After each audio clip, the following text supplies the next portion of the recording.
Want to 10x your growth? Discover how only 3 growth hacks in 10 days can change everything. Welcome to the 10-day growth hacking challenge with your host, Nader Sabri. Today we are here with Mohammed Zakaria, better known as Zach, and runs a company called Humd, H-U-M-D. To get more info, click below. To learn more about him and his team and the backstory to what they do, head over to the kickoff video. They're shaking things up in the print space where they are solving problems in the supply chain. Fragmentations like pricing, quality, and delivery, things that normally many people would face, and finding the right supplier, part of the bigger problem that they solve, and making that possible on humd.co. Before we get started, anyone who wants to do what we do here on the challenge, it is coming from here, the growth thinking methodology. Zach, welcome aboard. How you doing? Thanks, Nader. I've been doing good, been very much busy with implementing few hacks, whatever we discussed as per earlier section. Yes, the journey so far has been great for me. And again, thanks to Founder Institute for nominating me for this program. And all thanks for you to all the guidance and the great hacks you have been, passing out to us, where we are still getting a lot of positive signals. So now, it's been a great journey till now. I'm more excited to look forward. So what's in store for us for the Humd, while we're trying to build a complete print marketplace for everyone who's looking to print. It could be merchandise or marketing collaterals or packaging products.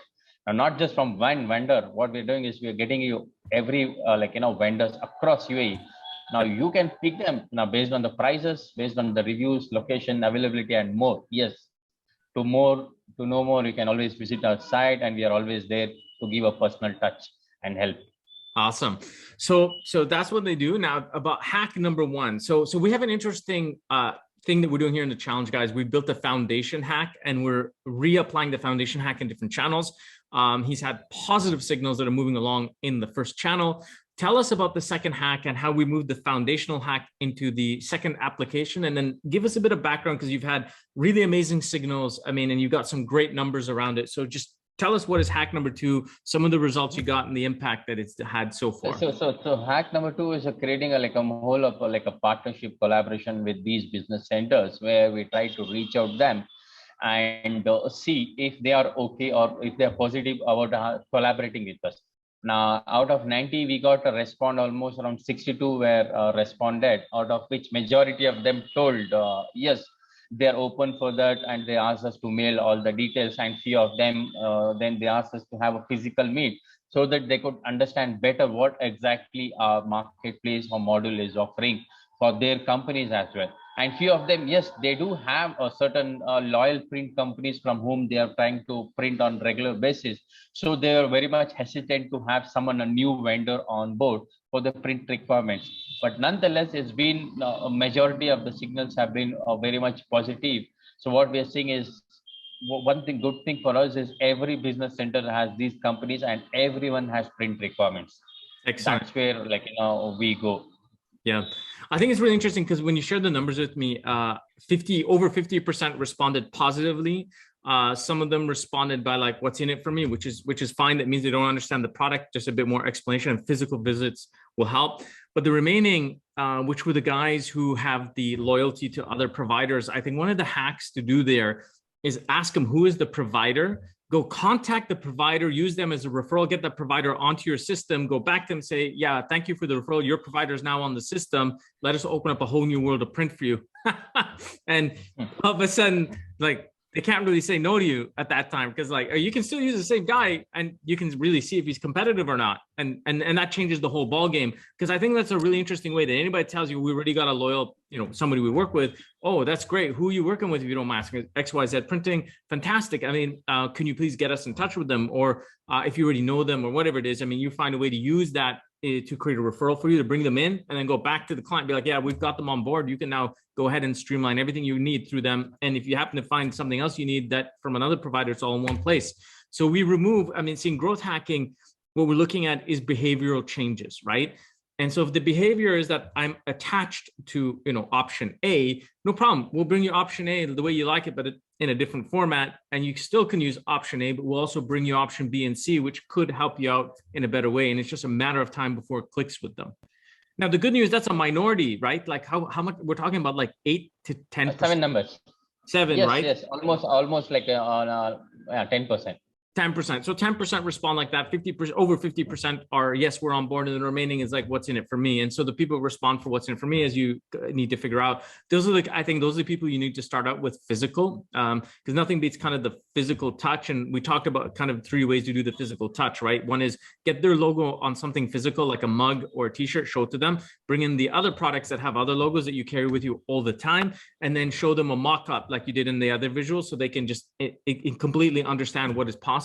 And then find a way to work with them in an affiliate mechanism of some kind, like we discussed earlier. I think that can be very useful. That's great, man. Yes, yeah. Yes, it's very much. It's very much, yes. It's been a great experience for us as well, and it's something new for us to learn and use the whole way of penetrating to a new market in using a new more of methods. Yeah, exactly. And the beautiful part is that you've got your foundation kit in place, which is like you just replicate into different channels, and then you'll identify behaviors by channel, and then you'll adapt to the channel, and each channel will respond differently, but you'll get signals that are positive. I'm glad. So anyways, what are your big learnings out of this so far? This hack number 2, what's your big takeaway? The big takeaway is these things of a collaboration hacks require more on a relationship. To build relationship, you have to meet them physically. Yeah. So this was our more of a learning where people, they are open to try something new, provided they see, first thing is like they experience that. Yeah. It could be a team, it could be a product, or it could be a whole offering they want to experience. And then because it's something for them also, it's more of a opportunity what they could offer for their companies. So it's all about again building a brand as well for them. So everyone is trying to be safe in their own transaction and do certain what you call analysis before they come to any conclusion. Now analysis, it could be like, yes, please can you send a mail. So they want to analysis how well have we defined, what are our offerings, what are the benefits they would get through us. So yes, maybe people are looking to analyze us. This has been one of our greatest learning, and people are open to meet and open for a collaboration. And this is again learnings for us, because we never thought of these business centers before this, because we were hesitant thinking, because we always have our own perception. One thing I've learned over my journey at Hamd is never use founders perception. No perception is important than your customers understanding or requirements. Yes, the whole everything changes when you start hearing the real problems. Exactly, I agree with you. And that's the same principle in growth hacking, where we never assume that we have the answer to growth. We have to go and expand on experimentations, because we always find the growth in areas, like you mentioned, in areas that we never thought of or looked into. We have one contender recently who identified just a little tiny niche in how his suppliers that he competes with are not targeting. And I was like, just do it. And they're like, yeah, but nobody in the industry does it. And I was like, that's all more reason you're going to do it, because if you do it, you fill in the gap. And we need to do it without your competitors feeling it, because once they feel it, they're just going to fill the gap easily. So we need to continue finding all these little holes that just nobody would see, and then we just target it and hit it. So I agree with you that that's the way to do it. Mike Tyson has a famous saying: everyone has a plan until they get punched in the face, and then that's a whole new world, man. Whole new world. I totally agree with that slogan. Yes, it's totally applicable to every entrepreneur and their journeys. Yeah, agreed. Awesome, guys. So that is Mohammed Zakaria, better known as Zach from Hamd.co. To get more information, go below. To learn more about his story and understand what they're about, go to the kickoff video. That's hack number 2 done, and moving on to hack number 3 as we tune out for those who want to do what we do here on the 10-day growth hacking challenge. Get your growth thinking methodology book. You can do what we do here. Zach, well done. I'll see you in 3 days for hack number 3.